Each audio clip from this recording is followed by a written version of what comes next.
नमस्कार दोस्तों, मैं ऋतिक ठक्कर आप सभी का तहे दिल से स्वागत करता हूं हमारे बेहद ही खास पॉडकास्ट में जिसका नाम है सवाल ही सवाल है। तो सवाल ही सवाल है कि ये बेहद ही खास पॉडकास्ट में आज हमारे साथ है ख्याति सेठ जो कि यूरोपियन कंट्रीज के एक्सपर्ट है। तो मैम, यूरोप को लेकर बहुत सारे स्टूडेंट्स के सवाल हैं। सबसे पहले आप हमें ये बताइए कि यूरोप कौन से स्टूडेंट को जाना चाहिए?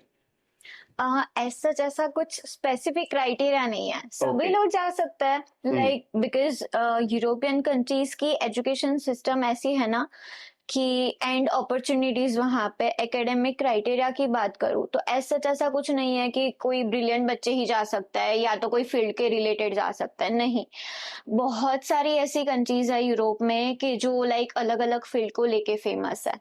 सो जो भी बैकग्राउंड से बिलोंग करता है स्टूडेंट्स, लाइक जो भी फील्ड है, टूरिज्म, आर्ट्स रिलेटेड फील्ड्स है या कॉमर्स है, साइंस है, कोई भी बैकग्राउंड है, डेफिनेटली यूरोपियन कंट्री उनके लिए बेस्ट है स्टडी के लिए।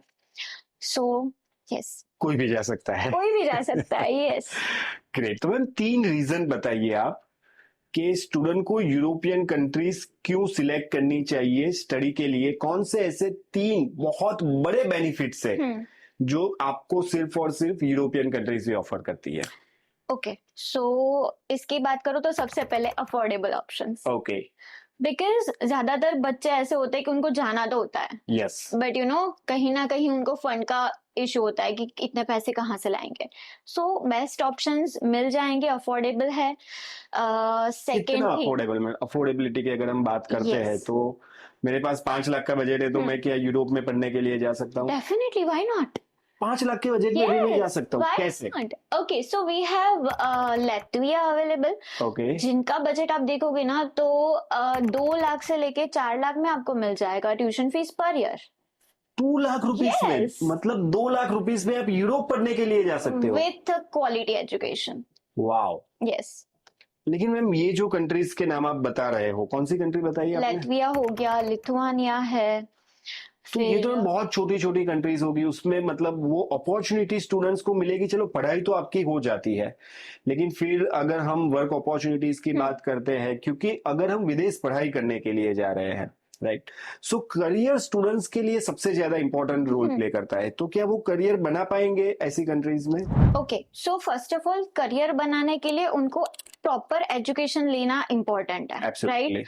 एजुकेशन की मैं बात करूँ तो भूल जाओ कि उनको कुछ लोकल यूनिवर्सिटीज मिलेगी, राइट। डेफिनेटली वहां पे जो एजुकेशन सिस्टम है, लैटविया स्पेसिफिकली बात करूँ कि लिथुआनिया की बात करूँ, वहां पे टॉप यूनिवर्सिटीज है जहाँ पे एजुकेशन लेवल आपको टॉप नॉच मिलेगा। अगर वो एक बेस आपका सही है, वर्क अपॉर्चुनिटीज वहां पे बहुत है, ठीक है। इनकेस अगर बच्चों को ऐसा लगता है कि नहीं, मुझे जितनी सैलरी चाहिए उतनी यहाँ पे नहीं मिल रही, तो एक बैकअप ऑप्शन ओपन होता है कि Latvia and Lithuania Schengen area में आता है यूरोप में। शेंगन एरिया क्या होता है मैम? कई बार हम सुनते हैं जब भी हम यूरोप की बात करते हैं, जब घूमने के लिए भी जाना होता है तब भी ये शेंगन वीजा का नाम बार बार सुनाई देता है, लेकिन होता क्या है आप बता दीजिए। यस, सो एक्चुअली यूरोप की जब बात करें ना तो बहुत सारी कंट्रीज है वहां पे। Yes, around 33।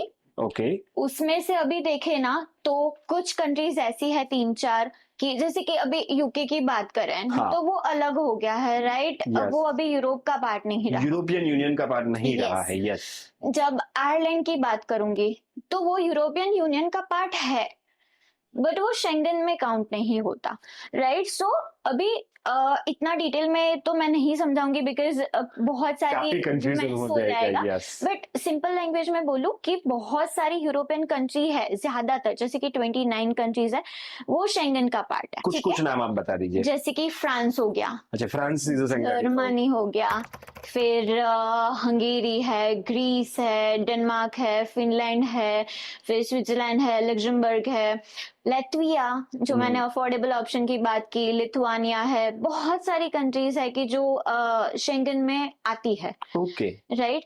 सो इसके अलावा भी जो शेंगन में नहीं आती वहां पे भी, जैसे कि आयरलैंड हो गया, वो भी बेस्ट ही है, बट शेंगन का एक अलग एडवांटेज रहता है बच्चों को। आयरलैंड का तो मतलब बेनिफिट है ही, क्योंकि नॉर्दर्न आयरलैंड ऑलरेडी यूके का ही पार्ट है, तो आयरलैंड में आप रहते हो तो कहीं ना कहीं यूके का बेनिफिट आपको मिलने वाला है, और वो बहुत बड़ा बेनिफिट है। Yes definitely, right. But Schengen का भी एक अलग से है कि चलो आयरलैंड में तो मिल रहा है, but what about the Schengen countries? तो शेंगन कंट्रीज का भी अलग से एक एडवांटेज बच्चों को मिलता है कि इनकेस अगर आपको, मैंने जो भी शेंगन कंट्री के नाम लिए है उसमें से इनकेस एक भी शेंगन कंट्री का आपको वीजा मिल जाता है ना, तो बाकी 28 कंट्रीज आप विदाउट वीजा ट्रैवल कर सकते हो।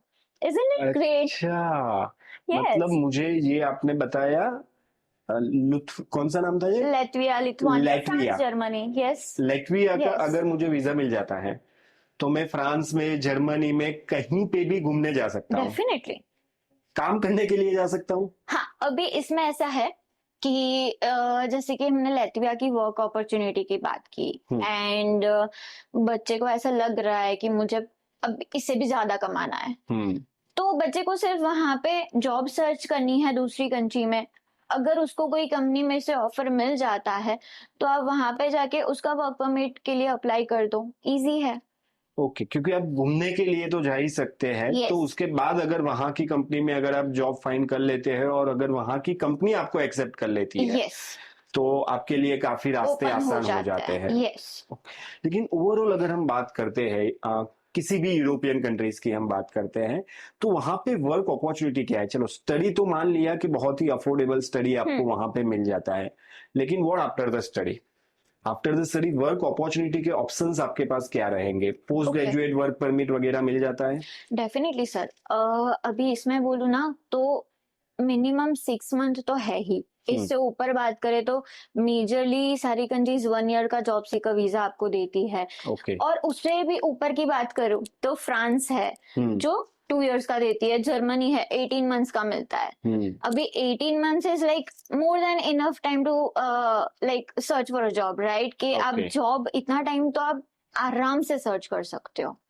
ओके, तो 6 महीने से लेके आपको 1.5 साल का वक्त मिलता है जॉब सर्च करने के लिए, एंड ड्यूरिंग दैट टाइम आप मतलब पार्ट टाइम जॉब और फुल टाइम जॉब तो कर ही सकते हैं।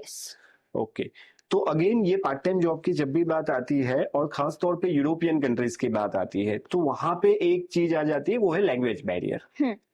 तो वो लैंग्वेज बैरियर जेन्युइनली होता है या फिर इंग्लिश स्पीकिंग स्टूडेंट को एजुकेशन तो इंग्लिश स्पीकिंग अवेलेबल है, लेकिन क्या जॉब भी उन्हें मिल जाएगी अगर उन्हें सिर्फ इंग्लिश आता है तो? Yes definitely. अभी यहाँ पे ना जब लैंग्वेज बैरियर की बात करते हैं तो बहुत सारी ऐसी यूरोपियन कंट्रीज है जहाँ पे इंग्लिश ही वो लोग मेन कम्युनिकेशन के लिए यूज करते हैं। जैसे कि हंगेरी हो गया, ग्रीस है, आयरलैंड है, फिर लैटविया, लिथुआनिया, वहां पे majorly local language like English में ही लोग कम्युनिकेट करते हैं। अभी ये लैंग्वेज बैरियर को लेके स्पेसिफिक लोगों का फ्रांस एंड जर्मनी को लेके मिसकंसेप्शन होता है। I just wanted to make it clear कि थोड़ा सा ज्यादा डिस्कस करते हैं इसके बारे में कि फ्रांस में जा रहे हैं बच्चे, राइट? और उनको ऐसा है कि फ्रेंच लैंग्वेज आनी चाहिए, तो ऑब्वियसली कि एजुकेशन लेवल आपका इंग्लिश में ही होगा, जैसे कि आपने मुझे बताया। अभी जब जॉब पे जाते हैं ना बच्चे, तो फील्ड के हिसाब से देखते हैं। जैसे कि अगर कोई एचआर में है तो उनको ऑब्वियसली कि कम्युनिकेट करना पड़ेगा लोगों के साथ, राइट? कोई अगर बैक फील्ड में है, जैसे कि इंजीनियरिंग फील्ड में है, जहाँ पे इतना लोगों के साथ कम्युनिकेशन नहीं होगा, तो उनको डेफिनेटली ये लैंग्वेज बैरियर नहीं आएगा। मेजरली जो एचआर फील्ड में है या तो सेल्स में है, उनको लोगों के साथ बात करने का आएगा कि कम्युनिकेशन रखना पड़ेगा। तो उनके लिए एडवांटेज के लिए मैं बोल रही हूँ कि अगर उनको वहां की लैंग्वेज, लोकल लैंग्वेज आएगी तो वो उनके लिए थोड़ा सा आसान हो जाएगा जॉब करना, और इवन उनको जितनी जॉब मिलती है ना उससे ज्यादा बेहतर अपॉर्चुनिटी मिलेगी। सो बैरियर कहीं पे भी नहीं है कि कहीं पे जॉब नहीं मिलेगी, कोई रखेगा नहीं, ऐसा नहीं है। जॉब डेफिनेटली मिल जाएगी और बहुत मिल जाएगी। बट द थिंग इज कि आप लोकल लैंग्वेज सीखो। अभी वहां पे रह रहे हो, सेटल होने का प्लान है, तो ऑब्वियसली कि लोकल लैंग्वेज सीखो यार। और स्टडी के टाइम पे तो आप थोड़ा बहुत कम्युनिकेशन वाला तो सीख ही सकते हो। तो ये तो बात हो गई लैंग्वेज बैरियर की, लेकिन हमारा सवाल था कि वो कौन सी 3 चीजें हैं जो बहुत ही ज्यादा मायने रखती है अगर स्टूडेंट यूरोपियन कंट्रीज पे पढ़ाई करने के लिए जाए। तो हम बात कर रहे थे अफोर्डेबिलिटी की, और उसके बाद हम बहुत सारी चीजों पे आ गए। तो दूसरी दो चीजें कौन सी है जो यूरोपियन कंट्रीज के लिए बहुत ही ज्यादा एडवांटेज होती है? Yes, PR options. PR options, yes, work opportunities की भी हमने बात की कि लाइक अगर लैटविया वाली कंट्री में भी जाते हो, अफोर्डेबल कंट्रीज में, फिर भी वर्क अपॉर्चुनिटीज तो उतनी ही रहती है। इवन बैकअप प्लान भी अवेलेबल है, जैसे कि मूव कर सकते हैं। थर्ड वाला एडवांटेज सबसे बड़ा ये है कि उनको पीआर के लिए एलिजिबल होना, कैसे, बच्चों को ऐसा क्वेश्चन होता है कि पीआर कैसे मिलेगा, राइट? तो यूरोपियन कंट्रीज में लाइक बहुत ही इजी है कि लाइक आप 4 to 5 years continuously work permit पे अगर वहां पे स्टे करते हो तो you are definitely eligible to apply for PR. Okay, आप एलिजिबल हो जाते हो तो पीआर अप्लाई कर सकते हो। आप कोई स्पेसिफिक कंट्री का नाम लेके बताएंगे कि चलो इस कंट्री में मैंने इतना पढ़ाई किया, उसके बाद मुझे इतने साल की वर्क परमिट मिली, और उसके बाद मुझे इतने साल में पीआर मिल जाएगा? ओके, सो बहुत सारे फैक्टर्स ऐसे होते हैं कि आपको इतने साल में पीआर मिले, राइट? तो आप 4 to 5 years में कोई भी यूरोपियन की शेंगन ले लो कि कोई भी, ठीक है, उसमें 4 to 5 years स्टे करते हो तो आप एलिजिबल होते हो। दैट मीन्स आपको टैक्स पे करना रहता है, वहां के रूल रेगुलेशन फॉलो करने होते हैं, कोई क्राइम रेट नहीं होना चाहिए। तो ऐसे सारे कुछ क्राइटेरियाज होता है, इतने हाई नहीं है कि जो बच्चा नहीं फुलफिल कर पाए तो वो एलिजिबल हो जाता है। अभी डिपेंड कि कंट्री उनको कितने टाइम में पीआर देती है, बट ऐसा नहीं है कि हाँ 8-10 साल बीत जाए बट फिर भी पीआर नहीं मिले, ऐसा नहीं है। तो आपके हिसाब से अगर मैं आपको कहूं कि ऐसी कौन सी कंट्री है जो पीआर ऑप्शन के तौर पे आपकी सबसे फेवरेट कंट्री रहेगी? पीआर एक तो मेरी फेवरेट तो फ्रांस जर्मनी दोनों है। ओके, कैसे? बिकॉज आप देखोगे तो फ्रांस ऑलरेडी टूरिज्म के लिए फेमस है, फैशन रिलेटेड है, राइट? कि अगर वो कोर्स लेके जाते हो तो उसके लिए भी पॉपुलर है। एंड इवन वहाँ का कल्चर मुझे थोड़ा सा ज्यादा अट्रैक्टिव लगता है। एंड जर्मनी की बात करूँ तो वो भी सेम ही है, लाइक वहाँ पे वर्क अपॉर्चुनिटीज भी बहुत ज्यादा available, just like France. PR कैसे होगा ये दोनों ही कंट्री में? सेम लाइक वहाँ पे फ्रांस में है कि आप मास्टर्स कंप्लीट करते हो तो 2 years का आपको जॉब सीकर वीजा मिलता है। ओके, उस टाइम पे आपने अपना जो लाइक जॉब मिल गई, ऑफर मिल गया, आपने वर्क परमिट पे कन्वर्ट करवा दिया एंड आपने स्पेंड किया 4 to 5 years, ठीक है, फिर आप पीआर के लिए अप्लाई कर दो। जर्मनी में यस 18 months का आपको जॉब सीकर वीजा मिलता है, राइट? चलो मान लो कि आपको 6 month में आपने पार्ट टाइम किया, आपको प्रॉपर लाइक चलो 2-3 ऑफर आए बट आपने लास्ट में फिर सिलेक्ट किया कोई भी कंपनी में, राइट? आप कंटिन्यू कर रहे हो तो वहां से आप 4 to 5 years काउंट कर लो, वो थोड़ा बेनिफिट रहेगा। उतने तक तो आपका सैलरी ग्रोथ भी हो जाएगा, राइट? सो आराम से लाइक इवन चलो सैलरी की भी बात निकली है तो कुछ का ऐसा स्टूडेंट्स का ऐसा होता है कि इतने तक सैलरी मिले तो आप पीआर के लिए अप्लाई कर सकते हो, बट ऐसा इतना कुछ नहीं है। आप आराम से लाइक 30 से लेके 40 के यूरोस पर एनम तक की अपॉर्चुनिटीज वहां पे मिलती है। अभी आप सोच लो कि कितने एडवांटेज वहां पे मिलेंगे, राइट? चलो, तो ये तो बात हो गई पार्ट टाइम जॉब अपॉर्चुनिटी के बारे में, हमने पीआर के बारे में भी बात कर लिया, आपकी फेवरेट कंट्रीज के बारे में भी हमने जान लिया। अब मतलब थोड़ा और डिटेल में हम जानना चाहेंगे कि अगर मेरे पास बहुत ही लिमिटेड बजट है तब मेरे पास कौन से ऑप्शन है? अगर मेरे आइल्स पे बैंड स्कोर नहीं हो रहा है, क्योंकि बहुत सारे स्टूडेंट का कंसर्न यही भी रहता है कि आइल्स पे बैंड स्कोर नहीं आ रहा है, इंग्लिश प्रोफिशिएंसी टेस्ट वो क्लियर नहीं कर पा रहे हैं, तो ऐसे स्टूडेंट्स के लिए कौन से ऑप्शंस अवेलेबल हैं? ओके, सो आपका जो फर्स्ट वाला जो क्वेश्चन था उस पे डिस्कस करते हैं कि क्या बच्चे कर सकते हैं। यस, कि जैसे कि अफोर्डेबल ऑप्शन के लिए अप्लाई करना है, राइट? तो इसमें ना मैं आपको 3 सेगमेंट में कंट्री डिस्क्राइब करती हूँ कि जैसे कि अगर बच्चे का 5 लाख से अंदर वाला बजट है तो आप लैटविया लिथुआनिया चूज कर लो, फिर अभी इसको आपके सेकंड क्वेश्चन का भी आंसर इंक्लूड करूं तो ये दोनों ही कंट्री विदाउट आइल्स आपको एडमिशन दे रही है। ओके, आइल्स का ऑप्शन ही हट गया, राइट।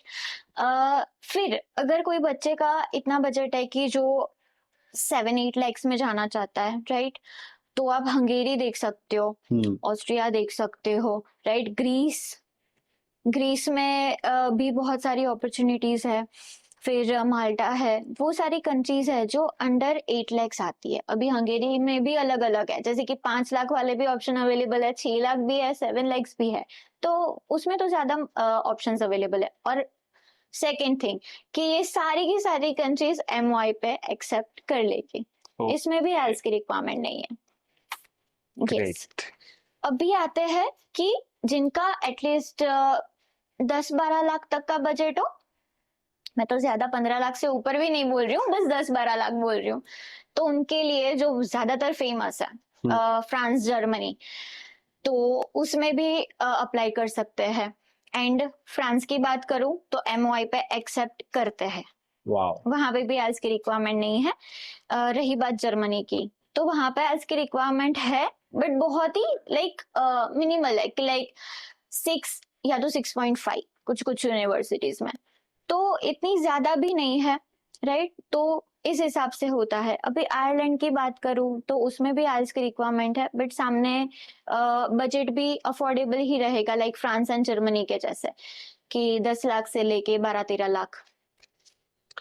तो मैम कोविड के बाद का एक वक्त आया था कि जहाँ पे मेरे जितने भी दोस्त थे जिनको फॉरेन जाना था, तो वो स्पाउस वीजा पे यूके बहुत सारे लोग गए थे, लेकिन फिर यूके ने स्पाउस वीजा बंद कर दिया। हाँ। तो ऐसे बहुत सारे लोग हैं जो जाना चाहते थे लेकिन जा नहीं पाए। तो स्पाउस को लेकर अगर जाना है तो यूरोपियन कंट्रीज में कौन से ऑप्शंस अवेलेबल है, कौन सी कंट्रीज में आप स्पाउस के साथ जा सकते हैं? ओके, ये सबसे अच्छा वाला क्वेश्चन था, बिकॉज बहुत सारे बच्चों को स्पाउस को लेके जाना होता है। यस, तो उनके लिए डेनमार्क बेस्ट है। ओके। दूसरे ऑप्शन अवेलेबल देखे तो फिनलैंड है, ओके, नेदरलैंड है। वाओ। अभी इसमें मैं थोड़ा सा बताऊं कि कब लेके जा सकते हैं। तो अगर मैं बताऊं कि मेन एप्लीकेंट जो है स्टूडेंट, वो साथ में ही उनको स्पाउस के लेके जा सकता है, तो बिकॉज वही चीज चाहिए ना कि मैं साथ में ही लेके जाना चाहता हूँ, बाद में नहीं, राइट। तो डेनमार्क एंड फिनलैंड, ये दोनों कंट्री में स्पाउस साथ में ही ट्रैवल कर सकते हैं। ओके। एंड नेदरलैंड, वहां पे स्पाउस अलाउड है, but after 3 to 4 months। Okay, yes, but जा सकते हैं, ओपन है। और ये तीनों ही कंट्रीज जो आप बता रहे हैं बहुत ही खूबसूरत कंट्रीज भी है, और जब भी मैं हैप्पीनेस इंडेक्स देखता हूँ तो ये कंट्री कहीं ना कहीं टॉप 5 में देखने को मिलती है। यस, तो और सेफेस्ट भी है, one of the safest country. या तो सेम डेनमार्क भी सेफेस्ट है, फिनलैंड भी है, और नेदरलैंड्स की बात करूँ ना तो वो तो बच्चों के लाइक वहाँ वो लोग कहाँ पे रह रहे हैं ना, वो भी उस पे भी पर्टिकुलरली ध्यान देता है यूनिवर्सिटी वाले, तो बहुत ही उनका सिक्योरिटी लेवल बढ़ जाता है। ओके, इस हिसाब से है। और स्पाउस के साथ बच्चों को भी लेकर जा सकते हैं, even though you are on a student visa? Yes, जा सकते। कोई एज लिमिट? नो, कोई एज लिमिट नहीं? No. At the age of 40 कोई अगर जाना चाहता है तो वो कौन सी कंट्रीज में जा सकते हैं? ओके, सो अभी 40 की एज है तो माल्टा ट्राई कर सकते हैं, बट स्पाउस कंट्री में ट्राई करो कि 38, 39, और अगर बहुत अच्छी प्रोफाइल है, आइल्स के बैंड भी लाइक 6.5 है, तो वी कैन ट्राई डेफिनेटली 39, 40 पे। मतलब आफ्टर 30, 35 भी बहुत सारे ऑप्शंस अवेलेबल रहते हैं। आराम से, मैं तो 38 बोल रही हूँ। ओके, 38, 39 तक ले सकते हैं। Wonderful, wonderful. क्योंकि बहुत सारे ऐसे लोग होते हैं जिन्होंने मास्टर्स डिग्री कंप्लीट कर ली है, उसके बाद वो जॉब में अभी यहाँ पे काम कर रहे हैं, दे आर नॉट सेटिस्फाइड कि यहाँ पे जो हमें चाहिए इस तरीके का बेनिफिट हमें नहीं मिल रहा है। फिर उनके दोस्तों को वो देखते हैं कि जो फॉरेन में स्टडी करने के लिए गए थे, और उनकी लाइफ को देख के उन्हें लगता है कि मुझे भी जाना है। वो अक्सर आते हैं, और लेकिन हम उतने ज्यादा ऑप्शंस उनको मिल नहीं पाते हैं। कई बार उनकी एलिजिबिलिटी सेट नहीं होती है, कई बार वो आइल्स क्लियर नहीं कर पाते हैं, कई बार वो बजट का एक कंस्ट्रेन आ जाता है। तो कहीं ना कहीं यूरोपियन कंट्रीज में ये सारे ऑप्शंस उन्हें मिल जाएंगे। मिल जाएंगे। Perfect, perfect. तो मैम पीआर की तो बात हो गई, स्पाउस को लेकर भी आप कहाँ कहाँ पे जा सकते हैं ये बात भी हो गई। तो हम ये जानना चाहते हैं कि जो स्टूडेंट हमने कानन से भेजे हैं उनका एक्सपीरियंस अभी तक का क्या रहा है यूरोपियन कंट्रीज में। ओके सो अभी रिसेंटली जब हमने लैंग्वेज बैरियर की बात की ना, तो उसका सबसे बड़ा एग्जांपल मैं देना चाहती हूँ, जिससे बहुत सारा मिसकंसेप्शन है वो क्लियर हो जाएगा। कि एक हमारी स्टूडेंट थी इटली के लिए, राजप्रीत कौर। तो उसका इटली का वीजा लगा फॉल 24 के लिए। ओके ठीक है। एंड वहां पे वो अभी 2 जॉब कर रही है। अच्छा, एंड 2 जॉब कर रही है। हाँ। एंड इवन ऊपर से उसको मॉडलिंग का ऑफर आया है। ओके। और सबसे बड़ी चीज कि उसको वहां की लोकल लैंग्वेज नहीं आती है। वाओ। फिर भी वो लोग एक्सेप्ट कर रहे हैं। तो ऐसा कुछ नहीं है, अगर आपकी स्किल्स है, टैलेंटेड हो, अगर आपके काम में अच्छे हो तो मिल जाएगी जॉब। लैंग्वेज बैरियर नहीं कहीं पे आपको रोकेगा। ओके। यस। दूसरा मैम, यूरोपियन कंट्रीज की अगर हम बात करते हैं तो वहां पे कुछ पाथवे भी बहुत ही इंपॉर्टेंट रोल प्ले करते हैं। तो हर एक पाथवे के बारे में तो आज हम यहाँ पे डिस्कस नहीं कर पाएंगे। लेकिन ऐसा कोई पाथवे है कि जिसके बारे में बहुत सारे लोगों को नहीं पता है, लेकिन वो जानना चाहिए सब लोगों को, और आपको लगता है कि ये पाथवे जो है वो सबसे बेस्ट पाथवे है, तो वो एक पाथवे के बारे में हम डिस्कस कर लेते हैं। और आप बाकी पाथवे के बारे में जानना चाहते हैं तो कमेंट में लिखिए कि आपको कौन सी कंट्री के बारे में ज्यादा जानकारी चाहिए, कौन सी कंट्री के पाथवे के बारे में आपको ज्यादा जानकारी चाहिए, तो वो हम आपको जवाब दे देंगे। अगेन आई रिपीट कि हमारे यहाँ पे 600 प्लस एम्प्लॉयज की टीम है जो हमेशा आपकी मदद के लिए तैयार रहती है। जितने सवाल करने हैं उतने सवाल आप कर सकते हैं। तो मैम बताइए, सबसे बेस्ट पाथवे आपको कौन सा लगता है? ओके सो एक पाथवे है यूएसए का। यूएसए का? यस। ओके। अभी बहुत सारे ऐसे बच्चे होते हैं कि जिनका ऑलरेडी रिजेक्शन आया होता है यूएसए का। यस। और यूएसए ऑलरेडी बहुत पॉपुलर है कि उनको बच्चों का ड्रीम होता है कि वहां जाना है, राइट। बट रिजेक्शन की वजह से कभी कभार बच्चे प्लान ड्रॉप कर देते हैं। तो अगर उनको कहीं पे पाथवे मिल रहा है with affordable tuition fees, okay, तो यही ऐसा एक पाथवे है, Greece to USA. Greece to USA. Okay. अभी इसमें हेलेनिक अमेरिकन यूनिवर्सिटी है कि जो यूएसए में मेन कैंपस है वहां पे, एंड ग्रीस में भी है। ओके। तो बेसिकली मास्टर्स प्रोग्राम में अगर बच्चा जाता है तो 1 ईयर ग्रीस में करेगा and 2nd year same university में यूएसए में कंप्लीट कर सकता है मास्टर्स डिग्री के लिए। यस। ओपीटी उसे कहाँ की मिलेगी? ओके सो अभी इसमें है ना, जैसे कि एमबीए प्रोग्राम है तो बहुत सारे अलग अलग स्पेशलाइजेशंस है, वो सब डिटेल में नहीं जाता है।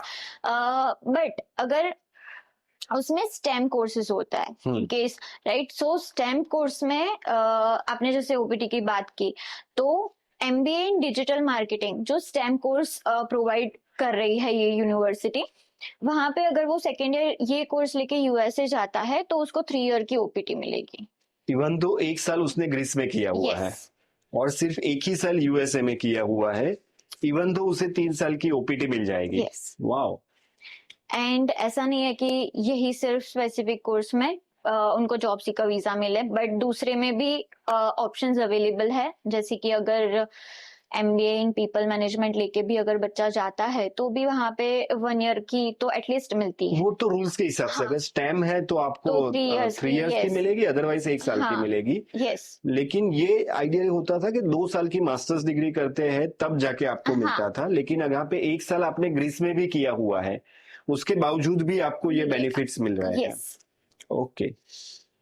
और ग्रीस में ही रहकर अगर आगे की पढ़ाई करनी है तो वो कर सकते हैं या फिर वो यूएस में ही जाना पड़ेगा? नहीं, डेफिनेटली कर सकते हैं। ओके, तो ग्रीस में भी कर सकते हैं और यूएस में भी कर सकते हैं। और इसमें एलिजिबिलिटी क्राइटेरिया क्या रहेगा? बहुत ही सिंपल है सर, 50% चाहिए। ओके। एमओआई पे अप्लाई हो जाएगा, मतलब आईएलटीएस वगैरह नहीं दी है तब भी, और फिर यूएस में जाना कंफर्म है? यस। ये बहुत अच्छी बात है। मतलब अगर किसी को यूएसए ही जाना है तो ये पहले ग्रीस में चले जाएंगे, ट्यूशन फीस भी बहुत कम होगी, लिविंग एक्सपेंस भी कम हो जाएगा, तो यूएस में जो ज्यादा लिविंग एक्सपेंस उन्हें पे करना पड़ता है तो वो भी पे नहीं करना पड़ेगा। Yes. That's fantastic. और ग्रीस है भी बहुत खूबसूरत, बहुत सुंदर है। ग्रेट। तो Yes. थोड़ा जो हमने बातचीत की थी कि मान लीजिए कि हम एक ऐसी कंट्री में जा रहे हैं जो बहुत ही अफोर्डेबल है, जैसे कि आपने कहा 2 या 3 या 4 लाख में भी आप वहां पे पढ़ाई कर सकते हैं। तो पढ़ाई मैंने वहां पे कर ली, वर्क मैं किसी और कंट्री में कर रहा हूँ, और पीआर शायद मैं किसी और कंट्री के बारे में सोच रहा हूँ। So that can be possible. और मतलब जहां पे वर्क कर रहे हैं, चलो मान लीजिए वहीं पे हम पीआर कर लेते हैं, तो ये पॉसिबल हो पाएगा कि पढ़ाई के लिए मुझे ज्यादा खर्च नहीं करना है, मैं बहुत ही अफोर्डेबल ऑप्शन पे ही जाना चाहता हूँ, लेकिन वर्क अपॉर्चुनिटी के लिए मैं उसी कंट्री का बेनिफिट लेना चाहता हूँ कि जो सबसे मतलब जिसकी इकोनॉमी सबसे अच्छी है। मान लीजिए मैंने जर्मनी, फ्रांस, इटली ऐसी कंट्रीज में मुझे जाना है, लेकिन पढ़ाई वहां पे मेरी हो नहीं रही है, या तो मुझे एडमिशन मिल नहीं रहा है, या तो मैं लेना नहीं चाहता हूँ बिकॉज ऑफ द अफोर्डेबिलिटी, मैं किसी और कंट्री में पढ़ रहा हूँ। तो ये पॉसिबल है? पॉसिबल है, बट मैं तो यही सजेस्ट करूंगी कि अगर आपका यही प्लान है तो लैटविया में थोड़े टाइम पे वर्क परमिट पे रहने के बाद आप आपको जो डिजायर कंट्री है जहाँ पे फ्रांस और जर्मनी में जैसे कि आपने मेंशन किया, तो वहीं पे ज्यादातर टाइम स्पेंड कीजिए ऑन वर्क परमिट। ओके, तो पढ़ाई मैंने की है लैटविया में, और उसके बाद मैं जा रहा हूँ जर्मनी जॉब सीकर वीजा पे या किसी भी और वीजा पे, और फिर वहां पे अगर मुझे जॉब वगैरह मिल जाती है, आपको वर्क परमिट पे ही जाना पड़ेगा। हाँ, वर्क परमिट पे। yes. क्योंकि आपने जैसे कि कहा कि शेंगन वीजा का बेनिफिट मुझे मिल जाएगा, मैं सारी यूरोपियन कंट्रीज में घूम सकता हूँ। yes. तो जॉब भी मतलब वहां पे मतलब वो अप्लाई कर सकता हूँ, सर्च कर सकता हूँ। Perfect perfect. तो ये भी एक ऑप्शन रहेगा कि 2 या 3 लाख में आप एक बार चले जाओ, हाँ, पढ़ाई कर लो, और उसके बाद किसी और कंट्री में जाके आप वर्क परमिट के लिए आप अप्लाई कर दो, और फिर वहीं पे पीआर भी आपके हो जाते हैं। Great. Last piece of advice जो आप देना चाहेंगे हमारे दर्शकों को कि जो यूरोपियन कंट्रीज में जाना चाहते हैं? एडवाइस तो यही दूंगी कि वहां पे एजुकेशन सिस्टम लाइक फ्रांस की मैं बात करूं या तो दूसरी भी कोई शेंगन कंट्री की बात करूं, तो वो लोग ज्यादातर स्टडी पे बहुत ही फोकस करते हैं। अच्छा, मतलब ऐसा नहीं है कि आप यूरोपियन कंट्रीज में जा रहे हो, कम पैसे में एडमिशन मिला हुआ है तो वहां पे एजुकेशन नहीं होगा। हाँ, बहुत सारे बच्चों का ऐसा होता है कि मुझे स्टूडेंट वीजा दिलवा दो मैम, एंड मैं बस कमाऊं जाके। हाँ, नो, ओके। मैं यही एडवाइस करूंगी कि फॉरेन कल्चर में आप अगर जा रहे हो तो वहां पे ऐसा नहीं है कि चलो आपने यूनिवर्सिटी में गए नहीं, चलो 50 दिन में से आप 10 दिन गए और आपको इजीली डिग्री मिल गई। No, okay. वहां पे एजुकेशन सिस्टम अच्छा है, क्यों? बिकॉज वहां पे प्रैक्टिकल पे ज्यादा फोकस करता है, एंड वो आपको अटेंडेंस बहुत मैटर करती है। अगर नहीं वहां पे जाओगे, आप रेगुलरली नहीं पढ़ोगे तो आपको टर्मिनेट भी कर सकते हो। तो मैं तो यही एडवाइस कर रही हूँ कि आप पढ़ लो यार, लेके जा रहे हो तो पढ़ लो, राइट? इतना आप मनी स्पेंड कर रहे हो तो पढ़ाई करो। जितनी अच्छे से पढ़ाई करोगे ना, उतनी आपके लिए जॉब अपॉर्चुनिटीज अच्छी है और फ्यूचर उतना ही बेटर रहेगा। क्योंकि पढ़ोगे नहीं तो जॉब में कैसे परफॉर्म करोगे? तो ये चीज है कि बेसिक अगर आपका फर्स्ट लेवल ही क्लियर नहीं होगा तो बाद में फ्यूचर का थोड़ा सा रिस्की रहेगा, तो पढ़ लो। So thank you very much ma'am for spending your most valuable time with us. तो आपको भी अगर यूरोपियन कंट्रीज में जाना है, कनाडा में जाना है, यूएसए में जाना है, यूके में पढ़ाई करने के लिए जाना है, और अक्सर आपके एक सवाल रहता था कि पार्ट टाइम जॉब की हमें दिक्कत आती है, तो जैसे कि मैम ने भी बताया कि वहां पे बहुत सारी जॉब्स अवेलेबल रहती है, लेकिन इंपॉर्टेंट रहता है कि आपके पास वो स्किल सेट होने चाहिए। ज्यादातर स्टूडेंट को अपना रिज्यूमे कैसे बनाना है वो नहीं आता है, सीवी कैसे बनाना है वो नहीं आता है, what is the difference between CV and resume उसके बारे में पता नहीं होता है। उन्होंने अपनी लिंक्डइन प्रोफाइल बनाई नहीं होती है, बनाई होती है तो उसे ऑप्टिमाइज नहीं किया होता है। जो बेसिक से टूल्स है, गूगल के टूल्स हो गए, या तो फिर जो अभी के हम चैट जीपीटी की बात कर लेते हैं, जो एआई टूल्स को यूज करना होता है, बेसिक एक्सेल का नॉलेज जो आपके पास होना चाहिए, टाइम मैनेजमेंट टूल होने चाहिए, प्रोडक्टिविटी टूल होने चाहिए, जो कि यूरोपियन कंट्रीज में जाते हैं या तो फिर वेस्टर्न कंट्रीज में जाते हैं तो बहुत ही कॉमन स्किल्स है जो आपके पास होनी ही चाहिए। तो ये स्किल ना होने की वजह से आपको जॉब नहीं मिल पाती है, तो उसका सॉल्यूशन लेकर हम आए हैं माई कैरियर मेंटर, जहां पे आपको वो सारी स्किल सिखाई जाएगी कि जिससे आप जॉब मार्केट के लिए बिल्कुल ही रेडी हो जाते हैं।